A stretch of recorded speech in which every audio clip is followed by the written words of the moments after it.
Story 10. The Adventure of the Noble Bachelor. The Lord St. Simon marriage and its curious termination have long ceased to be a subject of interest in those exalted circles in which the unfortunate bridegroom moves. Fresh scandals have eclipsed it, and their more piquant details have drawn the gossips away from this 4-year-old drama. As I have reason to believe, however, that the full facts have never been revealed to the general public, and as my friend Sherlock Holmes had a considerable share in clearing the matter up, I feel that no memoir of him would be complete without some little sketch of this remarkable episode. It was a few weeks before my own marriage, during the days when I was still sharing rooms with Holmes in Baker Street, that he came home from an afternoon stroll to find a letter on the table waiting for him. I had remained indoors all day, for the weather had taken a sudden turn to rain, with high autumnal winds, and the Jezail bullet which I had brought back in one of my limbs as a relic of my Afghan campaign throbbed with dull persistence. With my body in one easy chair and my legs upon another, I had surrounded myself with a cloud of newspapers, until at last, saturated with the news of the day, I tossed them all aside and lay listless, watching the huge crest and monogram upon the envelope upon the table, and wondering lazily who my friend's noble correspondent could be. "Here is a very fashionable epistle," I remarked as he entered. "Your morning letters, if I remember right, were from a fishmonger and a tide-waiter." "Yes, my correspondence is certainly the charm of variety," he answered, smiling, "and the humbler are usually the more interesting. This looks like one of those unwelcome social summonses which call upon a man either to be bored or to lie." He broke the seal and glanced over the contents. "Oh, come, it may prove to be something of interest after all." "Not social, then?" "No, distinctly professional." "And from a noble client?" "One of the highest in England." "My dear fellow, I congratulate you." "I assure you, Watson, without affectation, that the status of my client is a matter of less moment to me than the interest of his case. It is just possible, however, that also may not be wanting in this new investigation. You have been reading the papers diligently of late, have you not?" "It looks like it," said I ruefully, pointing to a huge bundle in the corner. "I have had nothing else to do." "It is fortunate, for you will perhaps be able to post me up. I read nothing except the criminal news and the agony column. The latter is always instructive, but if you have followed recent events so closely, you must have read about Lord St. Simon and his wedding." "Oh, yes, with the deepest interest." "That is well. The letter which I hold in my hand is from Lord St. Simon. I will read it to you, and in return you must turn over these papers and let me have whatever bears upon the matter. This is what he says: "My dear Mr. Sherlock Holmes, Lord Backwater tells me that I may place implicit reliance upon your judgment and discretion. I have determined, therefore, to call upon you and to consult you in reference to the very painful event which has occurred in connection with my wedding. Mr. Lestrade, of Scotland Yard, is acting already in the matter, but he assures me that he sees no objection to your cooperation, and that he even thinks that it might be of some assistance. I will call at 4 o'clock in the afternoon, and should you have any other engagement at that time, I hope that you will postpone it, as this matter is of paramount importance. Yours faithfully, St. Simon." It is dated from Grosvenor Mansions, written with a quill pen, and the noble lord has had the misfortune to get a smear of ink upon the outer side of his right little finger, remarked Holmes as he folded up the epistle. "He says 4 o'clock. It's 3 now. He'll be here in an hour." "Then I have just time, with your assistance, to get clear upon the subject. Turn over those papers and arrange the extracts in their order of time, while I take a glance as to who our client is." He picked a red-covered volume from a line of books of reference beside the mantelpiece.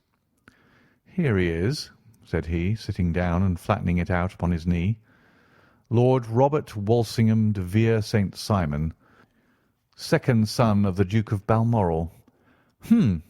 arms azure, 3 caltrops in chief over a fess sable, born in 1846. He is 41 years of age, which is mature for marriage, was Under-Secretary for the Colonies in a late administration. The Duke, his father, was at one time Secretary for Foreign Affairs. They inherit Plantagenet blood by direct descent, and Tudor on the distaff side. Ha! Well, there's nothing very instructive in all this. I think that I must turn to you, Watson, for something more solid. I have very little difficulty in finding what I want, said I, for the facts are quite recent, and the matter struck me as remarkable. I feared to refer them to you, however, as I knew that you had an inquiry on hand, and that you disliked the intrusion of other matters. Oh, you mean the little problem of the Grosvenor Square furniture van. That is quite cleared up now, though. Indeed, it was obvious from the first. Pray, give me the results of your newspaper selections. Here is the first notice which I can find. It is in the personal column of the Morning Post, and dates, as you see, some weeks back. A marriage has been arranged, it says, and will, if rumour is correct, very shortly take place, between Lord Robert St. Simon, second son of the Duke of Balmoral, and Miss Hatty Doran, the only daughter of Aloysius Doran, Esquire, of San Francisco, California, USA. That is all. Terse and to the point, remarked Holmes, stretching his long, thin legs towards the fire. There was a paragraph amplifying this in one of the society papers of the same week. Here it is. There will soon be a call for protection in the marriage market, for the present free trade principle appears to tell heavily against our home product. One by one, the management of the noble houses of Great Britain is passing into the hands of our fair cousins from across the Atlantic. An important addition has been made during the last week to the list of the prizes which have been borne away by these charming invaders.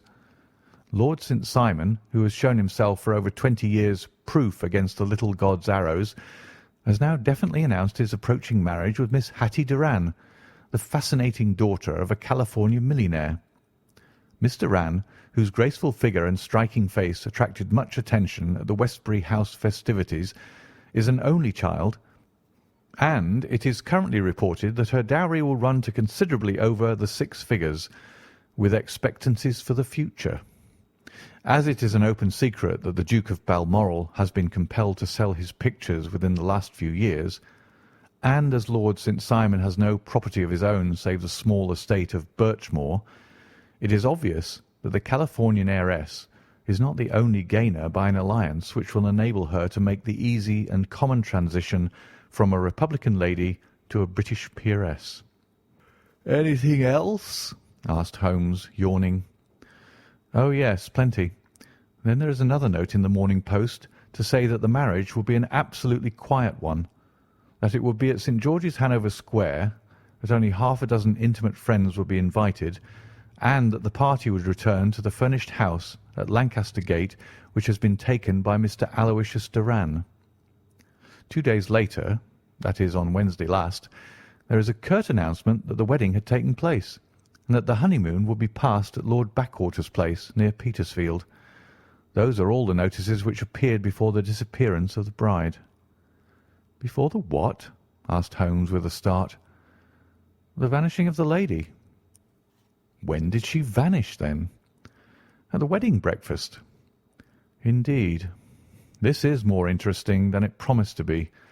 Quite dramatic, in fact." "Yes, it struck me as being a little out of the common." "They often vanish before the ceremony, and occasionally during the honeymoon. But I cannot call to mind anything quite so prompt as this. Pray let me have the details." "I warn you that they are very incomplete." "Perhaps we may make them less so." "Such as they are set forth in a single article of a morning paper of yesterday, which I will read to you. It is headed, 'Singular Occurrence at a Fashionable Wedding.' The family of Lord Robert St. Simon has been thrown into the greatest consternation by the strange and painful episodes which have taken place in connection with his wedding. The ceremony, as shortly announced in the papers of yesterday, occurred on the previous morning, but it is only now that it has been possible to confirm the strange rumours which have been so persistently floating about. In spite of the attempts of the friends to hush the matter up, So much public attention has now been drawn to it that no good purpose can be served by affecting to disregard what is a common subject for conversation. The ceremony, which was performed at St. George's, Hanover Square, was a very quiet one, no one being present save the father of the bride, Mr. Aloysius Doran, the Duchess of Balmoral, Lord Backwater, Lord Eustace, and Lady Clara St. Simon, the younger brother and sister of the bridegroom, and Lady Alicia Whittington. The whole party proceeded afterwards to the house of Mr. Aloysius Doran at Lancaster Gate, where breakfast had been prepared. It appears that some little trouble was caused by a woman whose name has not been ascertained, who endeavoured to force her way into the house after the bridal party, alleging that she had some claim upon Lord St. Simon. It was only after a painful and prolonged scene that she was ejected by the butler and the footman. The bride, who had fortunately entered the house before this unpleasant interruption, had sat down to breakfast with the rest, when she complained of a sudden indisposition and retired to her room.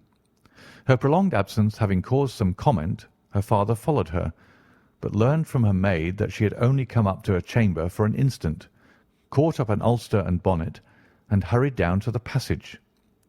One of the footmen declared that he had seen a lady leave the house thus apparelled, but had refused to credit that it was his mistress, believing her to be with the company. On ascertaining that his daughter had disappeared, Mr. Aloysius Doran, in conjunction with the bridegroom, instantly put themselves in communication with the police, and very energetic inquiries are being made, which will probably result in a speedy clearing up of this very singular business. Up to a late hour last night, however, nothing had transpired as to the whereabouts of the missing lady. There are rumours of foul play in the matter, and it is said that the police have caused the arrest of the woman who had caused the original disturbance, in the belief that from jealousy or some other motive she may have been concerned in the strange disappearance of the bride. And that is all? Only one little item in another of the morning papers, but it is a suggestive one. And it is that Miss Flora Miller, the lady who had caused the disturbance, has actually been arrested. It appears that she was formerly a danseuse at the Allegro, and that she has known the bridegroom for some years. There are no further particulars, and the whole case is in your hands now, so far as it has been set forth in the public press. And an exceedingly interesting case it appears to be. I would not have missed it for worlds. But there is a ring at the bell, Watson, and as the clock makes it a few minutes after 4, I have no doubt that this will prove to be our noble client. Do not dream of going, Watson, for I very much prefer having a witness, if only as a check to my own memory. "Lord Robert St. Simon," announced our page boy, throwing open the door. A gentleman entered with a pleasant, cultured face, high-nosed and pale, with something perhaps of petulance about the mouth, and with the steady, well-opened eye of a man whose pleasant lot it had ever been to command and to be obeyed. His manner was brisk, and yet his general appearance gave an undue impression of age, for he had a slight forward stoop and a little bend of the knees as he walked. His hair, too, as he swept off his very curly-brimmed hat, was grizzled round the edges and thin upon the top. As to his dress, it was careful to the verge of foppishness, with high collar, black frock-coat, white waistcoat, yellow gloves, patent leather shoes, and light-coloured gaiters. He advanced slowly into the room, turning his head from left to right, and swinging in his right hand the cord which held his golden eyeglasses. "Good day, Lord St. Simon," said Holmes, rising and bowing. "Pray take the basket chair. This is my friend and colleague, Dr. Watson. Draw up a little to the fire, and we will talk this matter over." "A most painful matter to me, as you can most readily imagine, Mr. Holmes. I have been cut to the quick. I understand that you have already managed several delicate cases of this sort, though I presume that they were hardly from the same class of society." "No, I am descending." "I beg pardon?" "My last client of the sort was a king." "Oh, really? I had no idea. And which king? The King of Scandinavia. What? Had he lost his wife? You can understand, said Holmes suavely, that I extend to the affairs of my other clients the same secrecy which I promised to you in yours. Of course. Very right. Very right. I'm sure I beg pardon. As to my own case, I am ready to give you any information which may assist you in forming an opinion. Thank you. I have already learned all that is in the public prints, nothing more. I presume that I may take it as correct, this article, for example, as to the disappearance of the bride.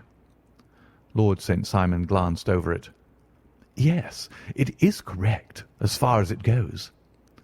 But it needs a great deal of supplementing before anyone could offer an opinion.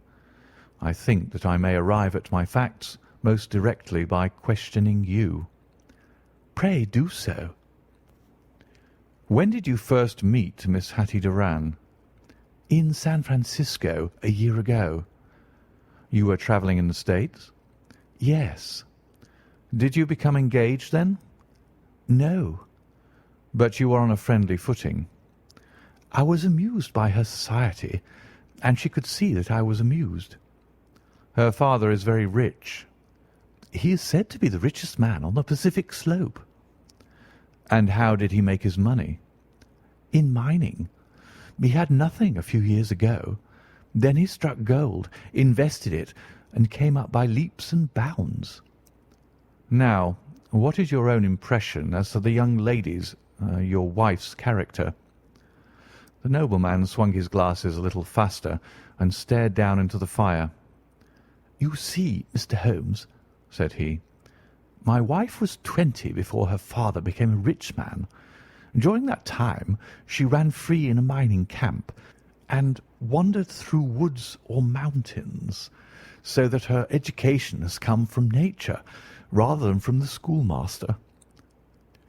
She is what we call in England a tomboy, with a strong nature, wild and free, unfettered by any sort of traditions. She is impetuous, volcanic, I was about to say. She is swift in making up her mind, and fearless in carrying out her resolutions. On the other hand, I would not have given her the name which I have the honour to bear. He gave a little stately cough. Had I not thought her to be at bottom a noble woman. I believe that she is capable of heroic self-sacrifice, and that anything dishonourable would be repugnant to her. Have you her photograph? I brought this with me. He opened a locket and showed us the full face of a very lovely woman. It was not a photograph, but an ivory miniature, and the artist had brought out the full effect of the lustrous black hair, the large dark eyes, and the exquisite mouth. Holmes gazed long and earnestly at it. Then he closed the locket and handed it back to Lord St. Simon. The young lady came to London, then, and you renewed your acquaintance? Yes. Her father brought her over for this last London season. I met her several times, became engaged to her, and have now married her. She brought, I understand, a considerable dowry. A fair dowry, not more than is usual in my family. And this, of course, remains to you, since the marriage is a fait accompli. I really have made no inquiries on the subject. Very naturally not. Did you see Miss Doran on the day before the wedding? Yes. Was she in good spirits? Never better. She kept talking of what we should do in our future lives. Indeed. That is very interesting. And on the morning of the wedding? She was as bright as possible, at least until after the ceremony. And did you observe any change in her then? Well, to tell the truth, I saw then the first signs that I had ever seen that her temper was just a little sharp. The incident, however, was too trivial to relate, and can have no possible bearing upon the case. Pray let us have it, for all that. Oh, it is childish. She dropped her bouquet as we went towards the vestry. She was passing the front pew at the time, and it fell over into the pew. There was a moment's delay, but the gentleman in the pew handed it up to her again, and it did not appear to be the worse for the fall. Yet when I spoke to her of the matter, she answered me abruptly, and in the carriage on our way home she seemed absurdly agitated over this trifling cause." "Indeed. You say that there was a gentleman in the pew. Some of the general public were present, then?" "Oh, yes. It is impossible to exclude them when the church is open." "This gentleman was not one of your wife's friends?" "No, no. I call him a gentleman by courtesy, but he was quite a common-looking person. I hardly noticed his appearance. But really, I think that we are wandering rather far from the point." Lady St. Simon, then, returned from the wedding in a less cheerful frame of mind than she had gone to it. What did she do on re-entering her father's house? "I saw her in conversation with her maid." "And who is her maid?" "Alice is her name. She is an American, and came from California with her." "A confidential servant?" "A little too much so. It seemed to me that her mistress allowed her to take great liberties. Still, of course, in America they look upon these things in a different way." "How long did she speak to this Alice?" "Oh, a few minutes. I had something else to think of." "You did not overhear what they said?" "Lady St. Simon said something about jumping a claim. She was accustomed to use slang of the kind. I have no idea what she meant." "American slang is very expressive sometimes. And what did your wife do when she finished speaking to her maid?" "She walked into the breakfast room." "On your arm?" "No, alone. She was very independent in little matters like that. Then, after we had sat down for 10 minutes or so, she rose hurriedly, muttered some words of apology, and left the room. She never came back."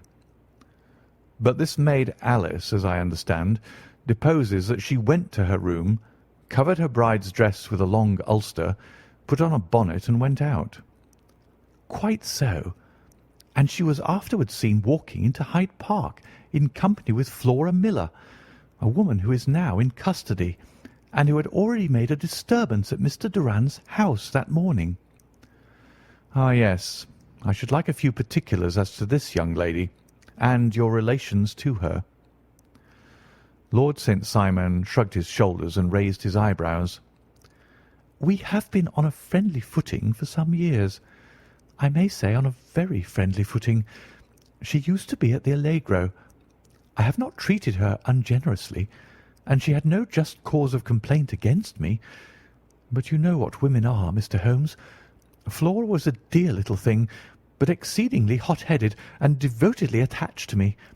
She wrote me dreadful letters when she heard that I was about to be married, and, to tell the truth, the reason why I had the marriage celebrated so quietly was that I feared lest there might be a scandal in the church. She came to Mr. Doran's door just after we returned, and she endeavoured to push her way in, uttering very abusive expressions towards my wife, and even threatening her. But I had foreseen the possibility of something of the sort, and I had 2 police fellows there in private clothes, who soon pushed her out again. She was quiet when she saw that there was no good in making a row." "Did your wife hear all this?" "No, thank goodness, she did not." "And she was seen walking with this very woman afterwards?" "Yes. That is what Mr. Lestrade of Scotland Yard looks upon as so serious. It is thought that Flora decoyed my wife out and laid some terrible trap for her." "Well, it is a possible supposition." "You think so too?" "I did not say a probable one, but you do not yourself look upon this as likely." "I do not think Flora would hurt a fly." "Still, jealousy is a strange transformer of characters. Pray, what is your own theory as to what took place?" "Well, really, I came to seek a theory, not to propound one. I have given you all the facts. Since you ask me, however, I may say that it has occurred to me as possible that the excitement of this affair, the consciousness that she had made so immense a social stride, had the effect of causing some little nervous disturbance in my wife. In short, that she had become suddenly deranged.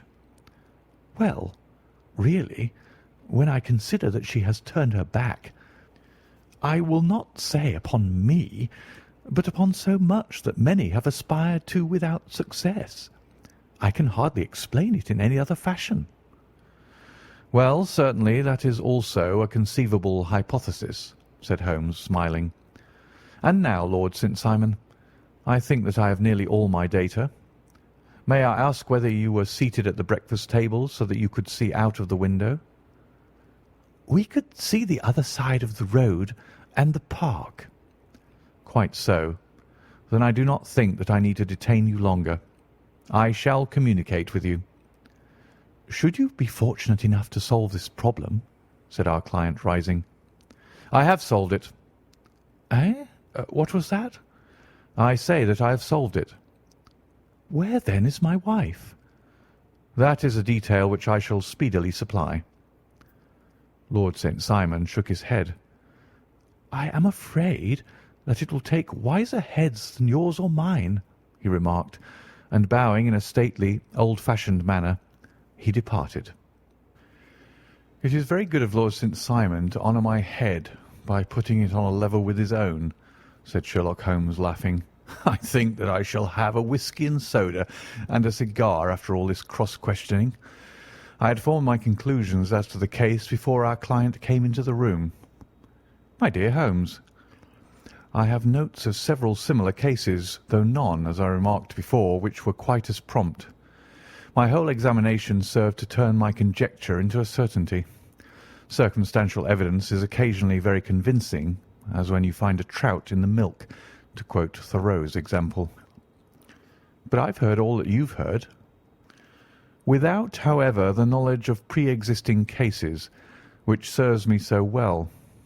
There was a parallel instance in Aberdeen some years back, and something on very much the same lines at Munich the year after the Franco-Prussian War. It is one of these cases. But hello, here is Lestrade. Good afternoon, Lestrade. You will find an extra tumbler upon the sideboard, and there are cigars in the box. The official detective was attired in a pea jacket and cravat, which gave him a decidedly nautical appearance, and he carried a black canvas bag in his hand. With a short greeting, he seated himself and lit the cigar which had been offered to him. "What's up, then?" asked Holmes with a twinkle in his eye.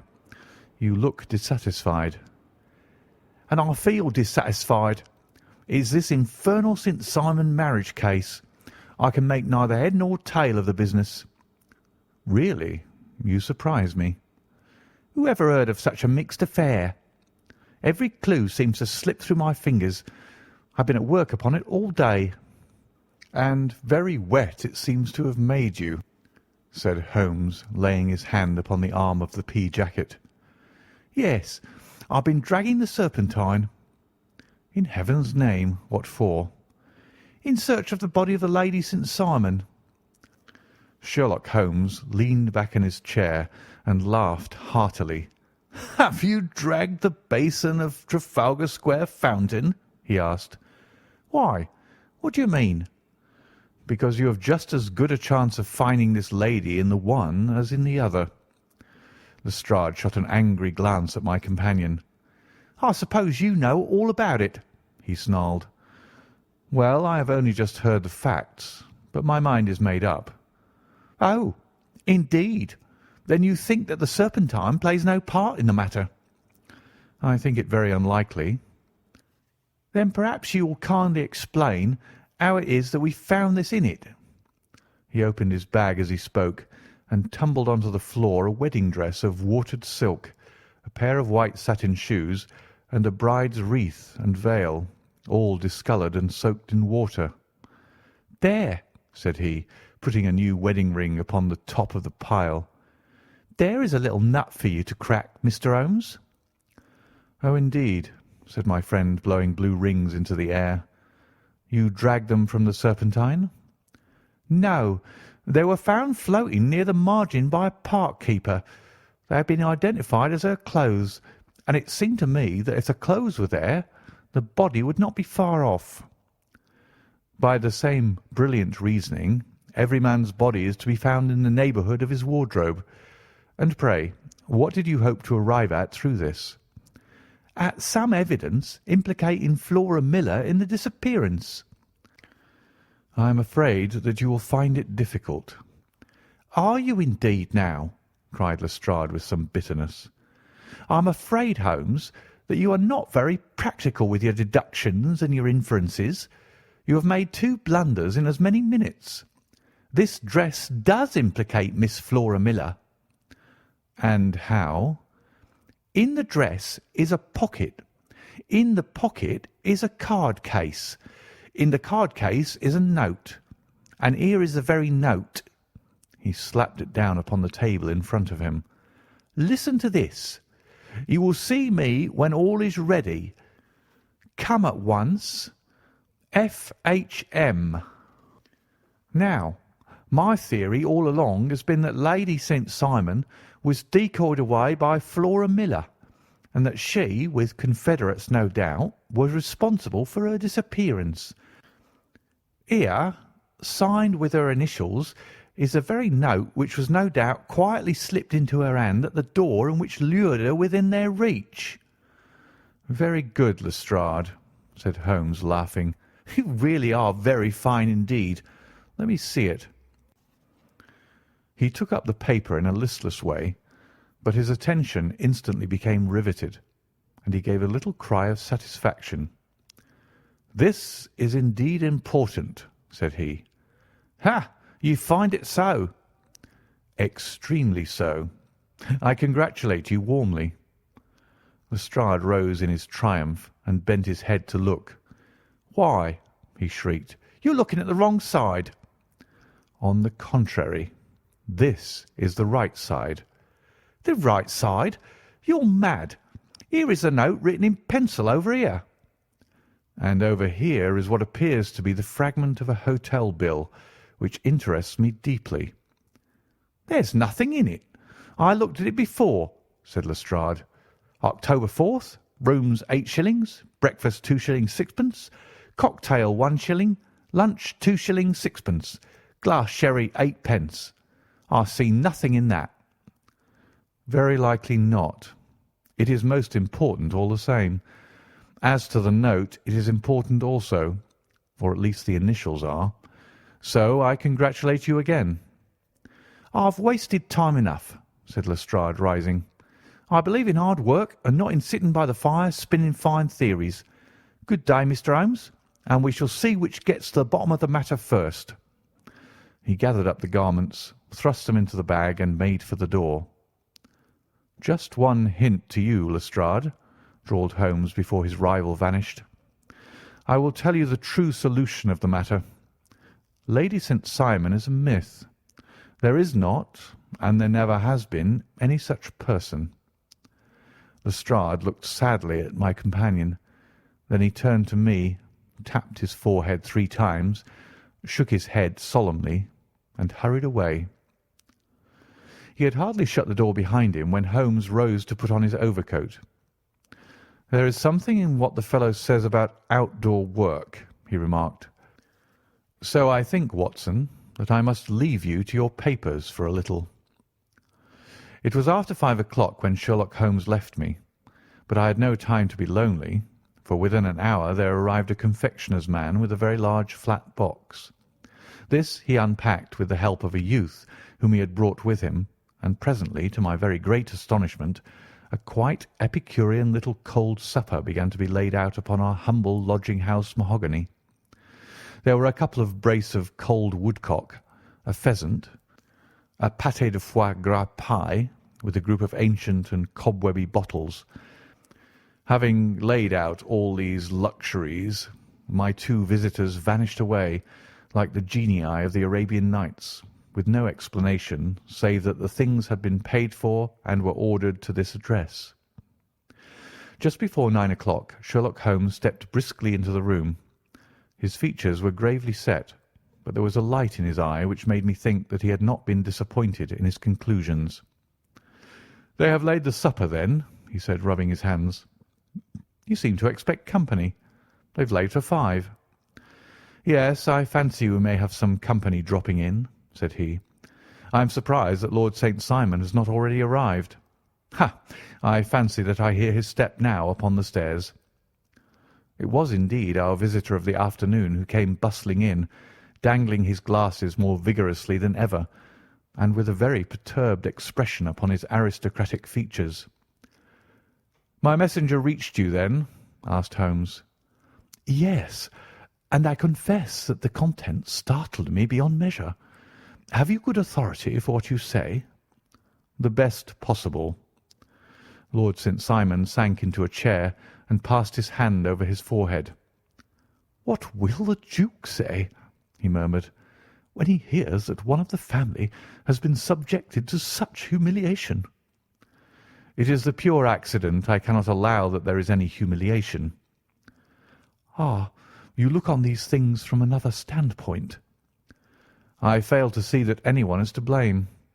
I can hardly see how the lady could have acted otherwise, though her abrupt method of doing it was undoubtedly to be regretted. Having no mother, she had no one to advise her at such a crisis." "It was a slight, sir, a public slight," said Lord St. Simon, tapping his fingers upon the table. "You must make allowance for this poor girl, placed in so unprecedented a position." "I will make no allowance. I am very angry indeed, and I have been shamefully used." "I think that I heard a ring," said Holmes. "Yes, there are steps on the landing. If I cannot persuade you to take a lenient view of the matter, Lord St. Simon, I have brought an advocate here who may be more successful." He opened the door and ushered in a lady and gentleman. "Lord St. Simon," said he, "allow me to introduce you to Mr. and Mrs. Francis Hay Moulton. The lady, I think, you have already met." At the sight of these newcomers our client had sprung from his seat and stood very erect, with his eyes cast down and his hand thrust into the breast of his frock-coat, a picture of offended dignity. The lady had taken a quick step forward and had held out her hand to him, but he still refused to raise his eyes. It was as well for his resolution, perhaps, for her pleading face was one which it is hard to resist. "You're angry, Robert," said she. "Well, I guess you have every cause to be." "Pray, make no apology to me," said Lord Simon bitterly. "Oh, yes, I know that I have treated you real bad, and that I should have spoken to you before I went, but I was kind of rattled, and from the time when I saw Frank here again, I just didn't know what I was doing or saying. I only wonder I didn't fall down and do a faint right there before the altar." "Perhaps, Mrs. Moulton, you would like my friend and me to leave the room while you explain this matter." "If I may give an opinion," remarked the strange gentleman, "we've had just a little too much secrecy over this business already. For my part, I should like all Europe and America to hear the rights of it." He was a small, wiry, sunburnt man, clean-shaven, with a sharp face and alert manner. "Then I'll tell our story right away," said the lady. "Frank here and I met in '84 in Maguire's camp near the Rockies, where Pa was working a claim. We were engaged to each other, Frank and I, but then one day Father struck a rich pocket and made a pile, while poor Frank here had a claim that petered out and came to nothing. The richer Pa grew, the poorer was Frank. So at last Pa wouldn't hear of our engagement lasting any longer, and he took me away to Frisco. Frank wouldn't throw up his hand, though, so he followed me there, and he saw me without Pa knowing anything about it. It would only have made him mad to know, so we just fixed it all up for ourselves. Frank said that he would go and make his pile too, and never come back to claim me until he had as much as Pa. So then I promised to wait for him to the end of time, and pledged myself not to marry anyone else while he lived. 'Why wouldn't we be married right away then?' said he, 'and then I will feel sure of you, and I won't claim to be your husband until I come back.' Well, we talked it over, and he had fixed it all up so nicely with a clergyman all ready and waiting that we just did it right there and then. Frank went off to seek his fortune, and I went back to Pa. The next I heard of Frank was that he was in Montana, and then he went prospecting in Arizona, and then I heard of him from New Mexico. After that came a long newspaper story about how a miners' camp had been attacked by Apache Indians, and there was my Frank's name among the killed. I fainted dead away, and I was very sick for months after. Pa thought I had a decline and took me to half the doctors in Frisco. Not a word of news came for a year and more, so that I never doubted that Frank was really dead. Then Lord St. Simon came to Frisco, and we came to London, and a marriage was arranged, and Pa was very pleased, but I felt all the time that no man on this earth would ever take the place in my heart that had been given to my poor Frank.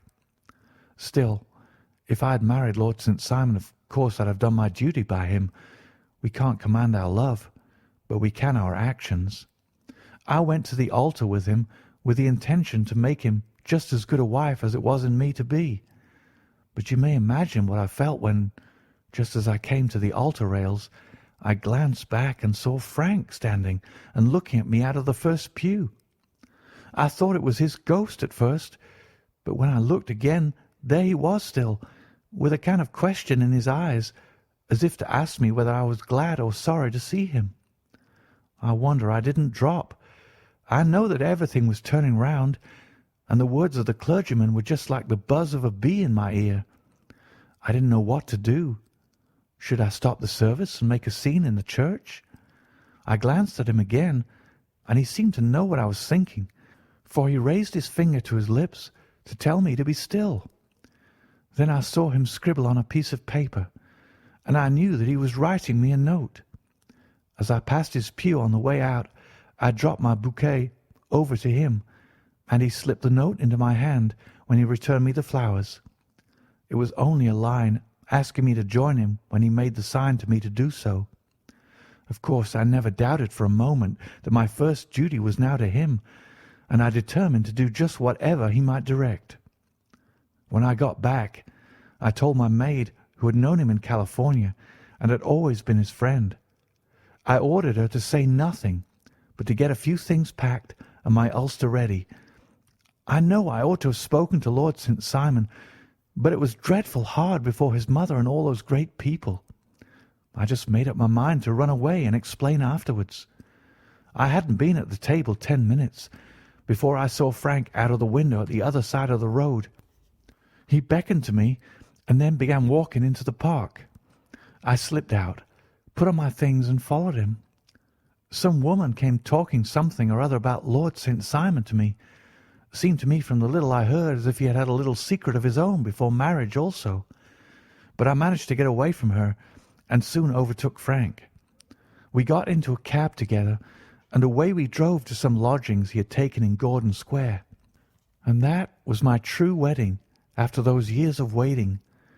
Frank had been a prisoner among the Apaches, had escaped, came on to Frisco, found that I had given him up for dead and had gone to England, followed me there, and had come upon me at last on the very morning of my second wedding.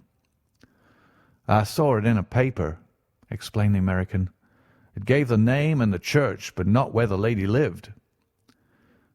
Then we had a talk as to what we should do, and Frank was all for openness.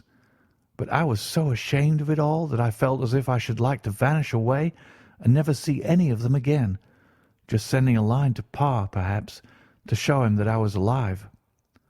It was awful to me to think of all those lords and ladies sitting round that breakfast table and waiting for me to come back.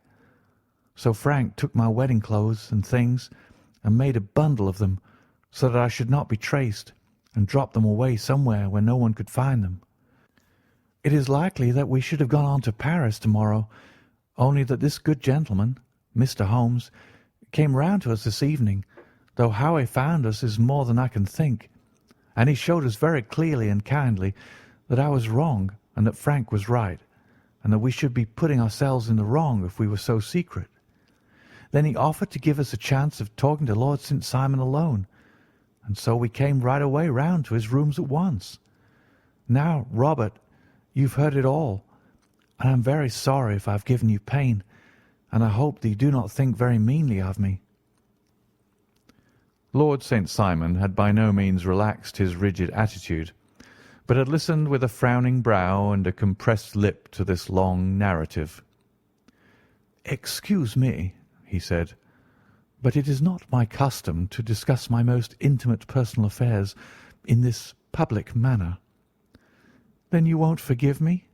You won't shake hands before I go?" "Oh, certainly, if it would give you any pleasure." He put out his hand and coldly grasped that which she extended to him. "I had hoped," suggested Holmes, "that you would have joined us in a friendly supper." "I think that there you ask a little too much," responded his lordship. "I may be forced to acquiesce in these recent developments, but I can hardly be expected to make merry over them. I think that with your permission I will now wish you all a very good night." He included us all in a sweeping bow and stalked out of the room. "Then I trust that you will at least honour me with your company," said Sherlock Holmes. "It is always a joy to meet an American, Mr. Moulton, for I am one of those who believe that the folly of a monarch and the blundering of a minister in far-gone years will not prevent our children from being some day citizens of the same world-wide country under a flag which shall be a quartering of the Union Jack with the stars and stripes." "The case has been an interesting one," remarked Holmes when our visitors had left us, "because it serves to show very clearly how simple the explanation may be of an affair which at first sight seems to be almost inexplicable. Nothing could be more natural than the sequence of events as narrated by this lady, and nothing stranger than the result when viewed, for instance, by Mr. Lestrade of Scotland Yard." "You are not yourself at fault at all, then?" "From the first, two facts were very obvious to me. The one, that the lady had been quite willing to undergo the wedding ceremony. The other, that she had repented of it within a few minutes of returning home. Obviously something had occurred during the morning, then, to cause her to change her mind. What could that something be? She could not have spoken to anyone when she was out, for she had been in the company of the bridegroom. Had she seen someone, then? If she had, it must be someone from America, because she had spent so short a time in this country that she could hardly have allowed anyone to acquire so deep an influence over her that the mere sight of him would induce her to change her plans so completely. You see, we have already arrived, by a process of exclusion, at the idea that she might have seen an American. Then, who could this American be, and why should he possess so much influence over her? It might be a lover, it might be a husband. Her young womanhood had, I knew, been spent in rough scenes and under strange conditions. So far I had got before I ever heard Lord St. Simon's narrative. When he told us of a man in a pew, of the change in the bride's manner, of so transparent a device for obtaining a note as the dropping of a bouquet, of her resort to her confidential maid, and of a very significant allusion to claim jumping, which in miners' parlance means taking possession of that which another person has a prior claim to, the whole situation became absolutely clear. She had gone off with a man, and the man was either a lover or was a previous husband, the chances being in the favour of the latter. And how in the world did you find them? It might have been difficult, but friend Lestrade held information in his hands, the value of which he did not himself know. The initials were, of course, of the highest importance, but more valuable still was it to know that within a week he had settled his bill at one of the most select London hotels. How did you deduce the select? By the select prices. 8 shillings for a bed and 8 pence for a glass of sherry pointed to one of the most expensive hotels. There are not many in London which charge at that rate. In the second one, which I visited in Northumberland Avenue, I learned by an inspection of the book that Francis H. Moulton, an American gentleman, had left only the day before, and on looking over the entries against him I came upon the very items which I had seen in the duplicate bill. His letters were to be forwarded to 226 Gordon Square. So thither I travelled, and being fortunate enough to find the loving couple at home, I ventured to give them some paternal advice, and to point out to them that it would be better in every way that they should make their position a little clearer both to the general public and to Lord St. Simon in particular. I invited them to meet him here, and, as you see, I made him keep the appointment. But with no very good result, I remarked. His conduct was certainly not very gracious. "Ah, Watson," said Holmes, smiling, "perhaps you would not be very gracious either, if, after all the trouble of wooing and wedding, you found yourself deprived in an instant of wife and of fortune. I think that we may judge Lord St. Simon very mercifully, and thank our stars that we are never likely to find ourselves in the same position. Draw your chair up and hand me my violin, for the only problem we still have to solve is how to while away these bleak autumnal evenings." End of The Adventure of the Noble Bachelor.